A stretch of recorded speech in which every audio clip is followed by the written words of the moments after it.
السلام عليكم ورحمة الله تعالى وبركاته. مرحبا بكم معايا في وصفة جديدة. كما كتشوفوا الوصفة ديال اليوم كيك ضامي. شكون اللي ما كيعرفوش وشكون اللي ما كيتشهاش ملي كيشوفوه في الباتيسري. اليوم غادي نحضروه بطريقة بسيطة وسهلة ومكونات اللي ما صعيباش، وممكن اي واحد يحضر هذا الكيك هذا.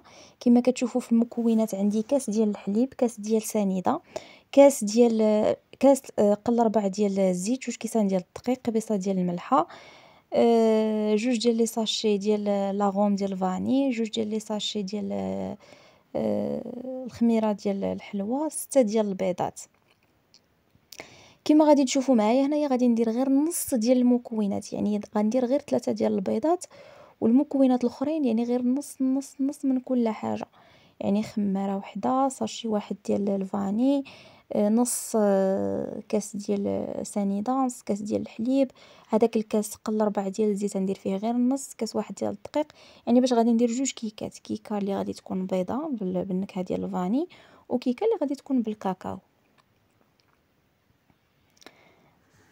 يعني المكونات اللي عندي تما كاملين غادي نضيف غير نص من كل حاجه. كما كتشوفوا درت هذوك 3 ديال البيضات، زدت عليهم قبيصه ديال الملحه وصاشي ديال النكهه ديال الفاني،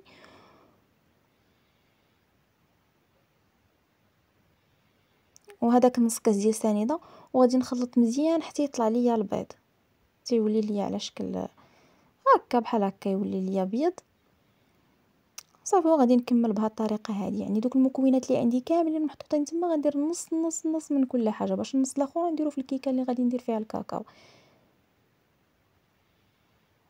هانتوما خماره وحده صافي. هنايا فاش غادي ندير الحليب ما غاديش نخدم الباطور، صافي حيدته من الضو، كنخدم هكاك غير بيدي باش ما يهبط لياش البيض. هنايا راني درت كاس ديال الدقيق وزدت شي شويه، ما كفانيش داك الكاس وراني زدت من الكاس الاخر. من بعد فاش درت الكيكه الثانيه عاد وليت كملت الكاس الاخر.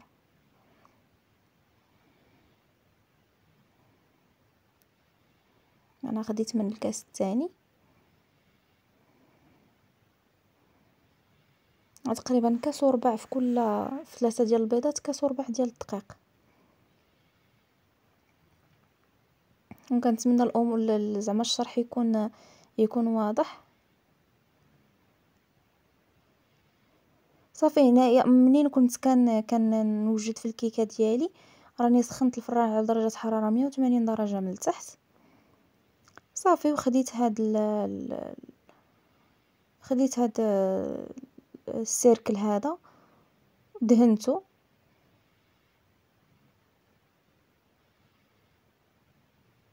ودخلت الكيكه للفران. بعد ما طابت خرجتها وليت عاوتاني درت نفس الطريقه اللي درت في الكيك الاول، هو اللي درت في الكيك الثاني، غير هو زدت الكاكاو كما راكم شفتوا المقادير من قبل. صافي هنا بعد ما خرجت الكيكات من الفران بجوج بيهم، دخلت الاولى طابت وليت وخرجتها وليت دخلت الثانيه. هنايا كندهنها بواحد الكاناج، يعني كاناج درتو غير بالشكلاط بالشكلاط كحل وبالكريمه. يعني الكاناج راه كلشي كيعرف يديرو وساهل ماشي صعيب. سخنت الكريمه وضفتها على الشكلاط وصافي دابت خلطتها وبها خدمت بها لصقت. زدت عليها شي شويه ديال الشوكولاته ديال الدهن صافي بها كنلصق. كتجي لذيذه، جات لذيذه جا لذيذ هاد الكاناج هذا بزاف. يعني حسن ما نلصقو بالشكلاط ديال الدهن بوحديتو هكا جا لذيذ. صافي دهنت الطبقه الاولى وزدت عليها الطبقه الثانيه البيضه ديال الكيكه. نحاولوا نجيبوهم مقادين. كما كتشوفوا راني عبرت وقسمت في النص نيشان. هنايا دهنت عاوتاني الطبقه الاولى بالطبقه الثانيه، المره الثانيه زعما ديال بالكاناج. ونحاولوا نخلفوا الطبقات، يعني تجي طبقه كحله طبقه بيضه طبقه كحله طبقه بيضه. صافي في هذه المرحله هذه درت يعني درت هذه الطريقه هذه ودخلتها الثلاجه تشدات راسها مزيان، حيت الا قطعناها قبل ما ندخلوها للثلاجه غادي تفرتت. يعني باش كيجمد هذاك الكاناج ديالنا تيجينا سهل في التقطاع. هنا عاوتاني عبرت يعني خديت العبار نيشان هو هذاك وقسمت في كما قلت لكم قسمت في النص. عاوتاني غادي ناخذ كل وحده غادي نقسمها في النص، ونحاولوا نجيبوا العبار هو هذاك باش يجيونا هذوك الضمات ديالنا مقادين. انا راه الكاناج بارد، الا كان زعما ما خليناش الكاناج يبرد راه ما غادي تفرتت، ما غاديش تعاوننا كاع في التقطاع. صافي من بعد خديت نفس الكاناج هكذا كندهن الاولى كما كتشوفوا بهذا الشكل هذا، وغادي نخالفوا يعني غادي نخالفوا كما كتشوفوا لتحت، يعني الجهه البيضاء خص تجي فوق منها الجهه الكحله، والجهه الكحله تجي فوق منها الجهه البيضاء. هانتوما الطريقه راه واضحه وباينه في الفيديو.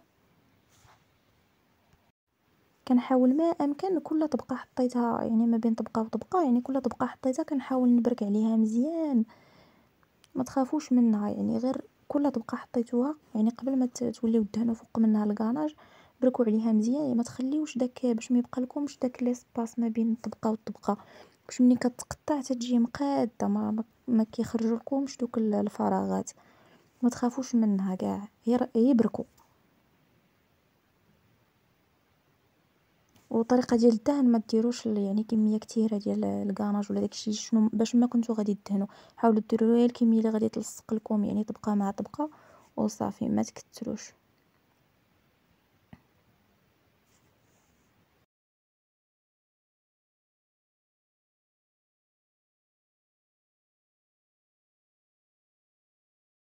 صافي انايا خديت عاوتاني نفس الكاناج اللي لصقت به، هو اللي كندهن به من الفوق. صافي كندهن على هاد الطريقه هذه، غادي ندهنها كامله وتزيين كما كنقول لكم دائما كيبقى اختياري كل واحد والطريقه ديال الزيين اللي غادي يبغي يزين بها. انا هنايا دهنتها كامله بهذاك الكاناج ودرت لها الكاوكاو كونكاسي مع الجناب. صافي على هذا الشكل هذا كنتمنى تجربوها وتنال الاعجاب ديالكم، وغادي تنال الاعجاب ديالكم كما كتشوفوا طريقه سهله وكنتمنى تكون يعني الطريقه ديال الشرح باينه وتكون مبسطه كما قلت لكم في الاول ديال الفيديو. هانتوما هنايا كنقطع تشوفوا كي كتجي من الداخل، يعني الشكل راه كيجي رائع والمذاق كيجي اروع. المذاق راه كيجي لذيذ بزاف. انا راه من بعد ما بطبيعه الحال درتها في الثلاجه بردات شويه عاد قطعتها. وهذا هو كيك دامي، هذه الطريقه يعني كنتمنى تكون مبسطه كما قلت لكم في الاول. كنشوفوه كيتباع بصراحه كنتشهاوه بزاف، ما فيها باس هكا نقادوه في الدار ونعرفوا شنو درنا فيه وشنو كان ناكلو. انا كنوريكم هنا زعما كي كيجيو دوك الضامات من الداخل تيجيو مقادين. وهذه هي الوصفه ديال اليوم، كنتمنى تنال الاعجاب ديالكم وتجربوها تردوا عليا الخبر وبصحه